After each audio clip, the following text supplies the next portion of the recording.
जय श्री राम। जय कुंडली माता। कुंडलिनी में मूलाधार चक्र का वर्णन कर रहा हूँ। पहले तो कुंडलिनी किसे कहते हैं, क्या है कुंडली? अरे ये कुंडलिनी ब्रह्म शक्ति है, यह ब्रह्म तेज है। यह कुंडली जितनी भी शक्तियाँ हैं वो शक्तियाँ इस कुंडली में सन्निहित है, मिली हुई है। ये ब्रह्म शक्ति है। देखो, इसको तणिलता भी कहते हैं। क्या कहते हैं? बिजली की बेल होती है चमकती हुई, इस प्रकार की ये जो है। और इसको वैश्वानर भी कहते हैं। वैश्वानर की ज्योति, किसकी ज्योति? वैश्वानर, दिव्य वैश्वानर की ज्योति कहते हैं। अरे इसे ब्रह्म तेज कहते हैं। ये आत्म तेज है, ये ज्ञान शक्ति है, ये क्रिया शक्ति है।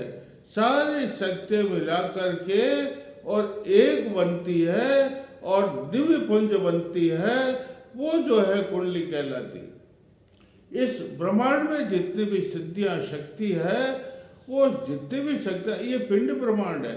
इस पिंड ब्रह्मांड के अंदर कुंडली होती है और कुंडली से ही हमारे शरीर के सब अवयव क्रियाशील होते हैं। और जब ये कुंडली सोई हुई रहती है तो आदमी की शक्ति सोई हुई रहती है, लेकिन जब ये जाग जाती है तो उसका भाग्य ही जाग जाता है। अब कुंडलिनी के अंदर कितने चक्र हैं? इस कुंडलिनी के अंदर 7 चक्र हैं। यूँ तो पूरे शरीर में 108 चक्र हैं, लेकिन मुख्य 7 चक्र हैं। 7 चक्रों में पहला चक्र मूलाधार चक्र, दूसरा चक्र स्वादिष्ठान चक्र, तीसरा चक्र है मणिपुर चक्र, चौथा चक्र यह अनाहत चक्र, पांचवा चक्र यह कंठ में विशुद्ध चक्र, छठा चक्र ये दोनों भवों के बीच में प्रकुटी कहलाती, प्रकुटी में ये आज्ञा चक्र, और इसका 7वां जो है चक्र है वो सहस्रार चक्र है। ये मूलाधार तो बेस है। और कोई मकान बनाते हैं ना, तो उसकी नींव खोदते हैं ना, है उसकी नींव जैसे मजबूत होगी, आधार जिसे कहते हैं, बेस जिसे कहते हैं, तो वो भव्य भवन मजबूत होता है। तो मूलाधार तो बेस है। इसको तो जगह, इसको सशक्त करेंगे तब जाकर के कुंडली जागृत होती, ऐसे नहीं होती। कैसे? ये हमारा शरीर है। इस शरीर में 3 जो है ये मेरुदंड है। रीढ़ की हड्डी जिसे कहते हैं उसे मेरुदंड कहते हैं। उस मेरुदंड के अंदर जो है 3 नाड़ियाँ, एक इधर नाड़ी, एक इधर नाड़ी और एक इधर बीच में। इधर नाड़ी को ईड़ा और इधर को पिंगला कहते हैं। मतलब ये दाहिना हाथ पिंगला, बायां हाथ ईड़ा, और इसके बीचों बीच में जो नाड़ी होती है उसको कहते हैं सुषुम्ना। सुषुम्ना में वज्रा, वज्रा में चित्रा, चित्रा में बिरजा, और बिरजा में होती ब्रह्म नाड़ी। ये सब किस में होती? ये सब इस मेरुदंड में होती, रीढ़ की हड्डी में होती है। अरे रीढ़ की हड्डी के 33 भाग हैं, 33 कशोरिका यूं है, और उनके बीच में जो है चर्बी भरी हुई होती है, और दाएं और बाएं दोनों ओर छेद होते हैं। ये 33 जो कशेरुकाएं हैं, शास्त्र में इनको 33 देवी कहते हैं, 33 देवता कहते हैं। क्या कहते हैं? 33 देवता कहते हैं।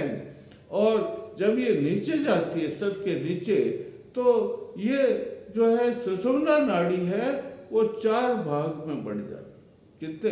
रेशमी धागे होते हैं नहीं, रेशमी धागे, महीन से महीन रेशमी धागा होता है, वैसे जाकर के बट जाती। क्या होती है? बट जाती है। और यूं शंकु, शंकु के समान, शंख होता है ना, शंकु के समान रेशमी बन जाती है। और शास्त्रों में तो लिखा है कि ये जो है सुषुम्ना के नीचे जाने से चंचू प्रदेश में, ये मूलाधार चंचू प्रदेश में, किसमें? मूलाधार चंचू प्रदेश में है। चंचू प्रदेश का मतलब यह है कि हमारे मलमूत्र स्थान और गुदा स्थान के बीच में जो मध्य स्थान है, उस मध्य स्थान के अंदर मूलाधार है। अरे मूलाधार ऊपर नहीं है भाई, 4 अंगुल नीचे, कितने अंगुल नीचे? ये सहस्रार भी ऊपर नहीं है, सहस्रार भी खोपड़ी से बीचों बीच में 4 अंगुल नीचे है। तो ये मूलाधार मलमूत्र और मल के स्थान से 4 अंग बीचों बीच के अंदर स्थित है मूलाधार। और जब मूलाधार को चंचू प्रदेश कहलाता, ऐसा क्षेत्र क्या कहलाता? चंचू प्रदेश। ये चंचू प्रदेश में कौन जाती है? नीचे सब यहाँ से रवाना होकर के सुषुम्ना कहाँ आती है? इस चंचू प्रदेश में 4 भागों में बन जाते हैं। ये कमल की फूल के समान कली होती है, कली के समान हो जाता है। इसलिए इसको जो है योग भाषा में कंद कहते हैं। क्या कहते हैं? योग भाषा में इसे कंद कहते हैं। योग भाषा में इसे सुमेरु लिंग कहते हैं, शिवलिंग कहते हैं। और सुमेरु भाषा में इसे काड़ा भी कहते हैं। क्या कहते हैं? काड़ा कहते हैं। और इसको भैया कूर्म भी कहते हैं। क्या कहते हैं? कूर्म का मतलब ये है ना काछुआ, जिसे राजस्थानी में कहते हैं। हुआ ने समुद्र मंथन। समुद्र मंथन के अंदर क्या हुआ था? देवताओं राक्षसों ने समुद्र को मथा, इसलिए समुद्र मंथन कहलाता। ये सुमेरु पर्वत उसके ऊपर टिक गया है। कच्छप थे, कूर्म भगवान अवतार है, कूर्मा अवतार, उसके ऊपर टिक गए। और एक नाग वासुदेव है ना, वासुदेव नाग, वो शेष नाग, उसकी जो है रस्सी बनाई, झड़ झड़ झड़ जो है खींचने लगे। तो जो है नीचे इसका भार किसने सहन किया? अरे कूर्म ने भी सहन किया। तो हमारे शास्त्रों में जितने भी चक्र हैं उन सब का भार ये मूलाधार कहते हैं। तो इसको कंद भी कहते हैं, इसे स्वयंभू लिंग भी कहते हैं, और इसे जो है ये कूर्म भी कहते हैं। अरे इस कूर्म के ऊपर जो मैंने कहा सुषुम्ना में जो सबसे नीचे नाड़ी 4 भाग में बढ़ जाती, और इस कंद के चारों ओर लिपट जाती है रेशमी धागे। 3.5 लपेटे। कितने लपेटे? 3.5 लपेटे में स्वयंभू लिंग के ऊपर लिपट जाती है। और क्या करती? ये सुषुम्ना का ब्रह्मनाड़ी का जो सबसे नीचे का छेद है, बाल की नोक के सहस्र बराबर छेद है, उसके अंदर मुख डाल करके बंद करती, उसको बंद। लेकिन जब योगाग्नि से, इसको योगाग्नि भी कहते हैं। किसको? इस कुंडली को योगाग्नि के, योग शक्ति से और प्राण शक्ति से इसे जो है जगा देते हैं। जागने से मुख में से जो मुख में होता है ना सुषुम्ना का नीचे, वो खुल जाता, और उसमें जो ये 3 लपेटे खुल जाते। कितने लपेटे खुल? 3.5 लपेटे, एक्सक्यूज 3.5 लपेटे होते हैं, वो खुल जाते हैं। और वो जो है उसका मुख किसमें प्रवेश हो जाता है? सुषुम्ना के सीधे छोटे से छेद में प्रवेश हो जाए। इसे जागरण कहते हैं। ऐसा क्या कहते हैं? कुंडलिनी जागरण। क्या कहते हैं? और कुंडलिनी जागरी तो ये समझ लिए साधक का भाग्य ही जाग गया। उसे सर्वस्व शक्तियां, उसे सर्वस्व सिद्धियां और सब कुछ वैभव और सब कुछ यंत्र मंत्र तंत्र सब यश और प्रसिद्धि सब उसको मिल जाती।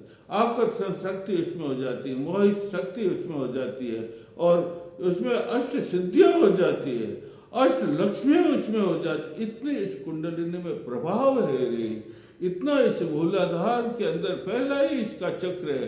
मैंने बताया नहीं सब चक्र, उन सब चक्रों का पहला ही चक्र ये मूलाधार है। मूलाधार में 4 कोण होते हैं। कितने कोण होते हैं? 4। और 4 कोणों के ऊपर क्या लिखा हुआ था? ये चतुर्दल कमल कहलाते। ये कमल मूलाधार का है, इसके अंदर 4 पंखुड़ियां हैं। कितनी पंखुड़ियां? 4 पंखुड़ियां हैं। और उन 4 पंखुड़ियों की नोक के ऊपर 4 शब्द लिखे, 4 अक्षर लिखे हुए होते हैं। वम सम सम सम, ये 4 अक्षर लिखे हुए होते हैं। ये 4 अक्षर नहीं है, ये 4 ज्योति के ज्योतियां निकलती है। क्या निकलती है? जो मंत्रों की धारा, शक्ति की धारा, 4 धाराएं निकलती है। और उसके कमल होता है, कमल के बीचों बीच में कर्णिका होती है, जिसमें परागकण वगैरह होते हैं, उसको कर्णिका कहते हैं। उस कर्णिका के अंदर इनका मंत्र होता है, चारों का। चारों की शक्ति को लपेट करके और एक अक्षर में डाल दी गई है, उसे कहते हैं लव। क्या कहते हैं? साधक बिल्कुल शुद्ध हो जाए, साधक स्नान कर ले, अंतर ये बाह्य शरीर शुद्ध कर ले, 3 बार प्राणायाम करे और उसके बाद में थाली के अंदर सजा दे कुंडली शक्ति और सब सामग्री पूजा की, और फिर धरती के कलश से चारों ओर छींटे दे दे, और छींटे दे करके और अपने चारों ओर कलश से यूं धारा, रक्षा धारा होती। रम शब्द एक ऐसा है, उससे जल के चारों ओर छींटे देने से वायवीय शक्ति होती जो कुंडली जागरण में विघ्न पैदा करती है, वो विघ्न पैदा नहीं कर सकती। और फिर वो लम लम लम लम पहले 4 का जपे, कितनी, वम सम सम, ये 4 और जपे, और उसके बाद में इनके चाबों का लपेटा होता है जो 4 कोण पर वम सम सम सम और लम करने का ये जपे, तो ये भाई जागो उस मंत्र शक्ति से। देखो प्राण शक्ति से भी जागती। प्राण शक्ति का मतलब क्या, कितना प्राण है इसके, अरे शरीर में 49 प्राण है, लेकिन 10 प्राण मुख्य हैं, ये 10, उनमें 5 प्राण मुख्य हैं।